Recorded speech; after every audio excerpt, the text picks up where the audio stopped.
Hello students, today I will discuss with you annotation from Nrisingh Avirbhava. So first is Sada Bhog Saukheshu Nunam Ramaswa. So what is the meaning of this sentence? Sada means always, Bhog Saukheshu means you can enjoy everything, every efforts, Nunam Ramaswa, if you only worship to me. क्या है इसका मतलब कि अगर तुम मेरी worship करोगे तो तुम दुनिया के सभी सुखों का भोग करोगे। परिचयः एतत् वाक्यं नृसिंहाविर्भावः इति पाठ्यभागात् स्वीकृतम् अस्य कवि डॉक्टर के सुधाकर राव। परिचय में यह जो वाक्य है यह चैप्टर नृसिंह आविर्भाव से लिया हुआ है। This line has been taken from Nrisingh Avirbhava chapter. Asya kavi Dr. K. Sudhakar Rava. The writer is K. Sudhakar Rao. जो लेखक हैं वो है K. Sudhakar Rao. संदर्भः हिरण्यकशिपुः स्वपुत्रं प्रह्लादम् अवदत् यत् हरिपूजनं परित्यज्य ममेव पूजये भागान् सुखानि च अनुभव। इसका अर्थ है कि ये जो वाक्य है ये हिरण्यकशिपु अपने बेटे प्रहलाद से कहते हैं कि तुम अगर हरि का पूजन, भगवान विष्णु को आप अगर नहीं पूजोगे और अगर आप मुझे पूजोगे तो आपके भाग्य में सभी सुख होंगे। You can enjoy each effort, comfort. So भाव क्या है? भोगान सुखानि च निश्चयेन अनुभव। जो अगर आप भगवान विष्णु को पूजना छोड़ दें तो आपको दुनिया की सारी चीज़ें मिल जाएंगी। सेकंड है स्तंभेस्ति श्रीपति विष्णु। परिचयः सेम पहले की तरह है। संदर्भः हिरण्यकशिपु स्वपुत्रं प्रह्लादम् अवदत् यत् अस्मिन् स्तंभे हरिं दर्शय तं कदया हनिष्यामि सः पुत्रास्ति इति प्रह्लादः अवदत् यत् सह स्तंभे अस्ति इति। स्तंभे अस्ति, स्तंभे कहते हैं पिलर को, अस्ति मीन्स है श्रीपति विष्णु, भगवान श्री विष्णु क्या इस पिलर में भी हैं? परिचय है पहले की तरह है। संदर्भ में कहते हैं हिरण्यकशिपु अपने बेटे से ये पूछ रहे हैं, वो बहुत गुस्से में हैं कि क्या भगवान विष्णु इस पिलर में भी हैं? तो मुझे दिखाओ। मैं इस पिलर में गदा मारता हूँ और देखता हूँ, इस पिलर को तोड़ देता हूँ, तो वो कहाँ है? मैं भी देखना चाहता हूँ कि भगवान श्री विष्णु कहाँ है।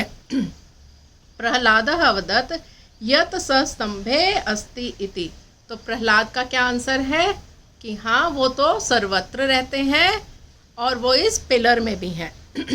भगवान, भाव क्या है? विष्णु अस्मिन् स्तंभे अस्ति, विष्णु भगवान इस पिलर में भी हैं।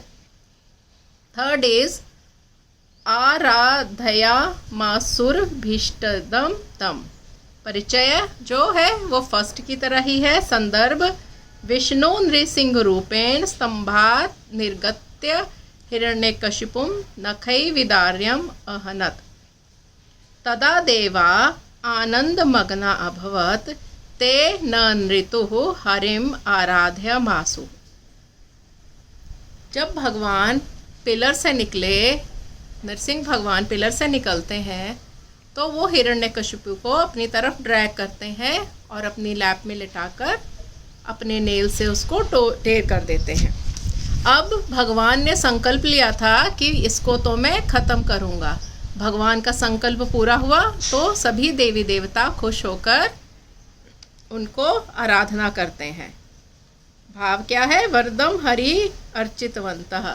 सभी लोग खुशी से हरि को चिंतन कर रहे हैं, हरि का नाम ले रहे हैं। अब इसके बाद हम चलते हैं लघु समाधान प्रश्नाः, short answer questions. First, Vishnu संकल्पेन शक्तया च किम किम भविष्यति। विष्णु भगवान के संकल्प लेने से, सोचने से क्या क्या शक्तियाँ होती हैं? आंसर इज विष्णु संकल्पेन विश्व सृष्टि भविष्यति तस्य शक्त्या विश्व विनाशा भविष्यति। अर्थात भगवान विष्णु के संकल्प से इस दुनिया की रचना होती है, ये दुनिया बनती है और उसी की शक्ति से इस दुनिया का नाश हो जाता है। सेकेंड इज राक्षस हिरण्यकशिपु किम अकरोत्। राक्षस हिरण्यकशिपु ने क्या किया? राक्षस हिरण्यकशिपु स्तंभस्य ऊपरी गदा प्रहारम अकरोत्। राक्षस हिरण्यकशिपु ने उस स्तंभ पर, उस पिलर पर अपनी गदा से प्रहार किया। दैत्यम निहत्य चतुर्भुजम कथम रजान रराज। आंसर इज दैत्यम निहत्य चतुर्भुजम सायंकालीन महान अरुणः सूर्य एवं रजाज। दैत्य को मार करके चतुर्भुजी भगवान शाम के महान सूर्य की तरह शोभित हो रहे थे, सुंदर दिखाई दे रहे थे। One word question. मुरारी की दृशः इतिरितम। भगवान कहाँ कहाँ है, कहाँ कहाँ जा सकते हैं? आंसर इज सर्वगतः, सभी जगह। सेकेंड, स्तंभात कह अजायत। स्तंभ से, पिलर से कौन अपीयर हुआ? आंसर इज नृसिंह भगवान विष्णु। स्तंभ से नृसिंह भगवान विष्णु अपीयर हुए। थर्ड इज नृसिंह हिरण्यकशिपुम कई ददार। भगवान नृसिंह ने हिरण्यकशिपु को कैसे मारा? Answer is प्रखरई नखई। प्रखरई कहते हैं शार्प, नखई कहते हैं नेल्स को। अपने शाल नेल से, शार्प नेल से उसको मार दिया। सो स्टूडेंट्स, ये था नृसिंह आविर्भाव का चैप्टर क्वेश्चन आंसर्स। अगर आपको ये वीडियो पसंद आता है so please like it, share it, subscribe it and comment on it. We will meet in next video in new chapter. Have a good day. Bye.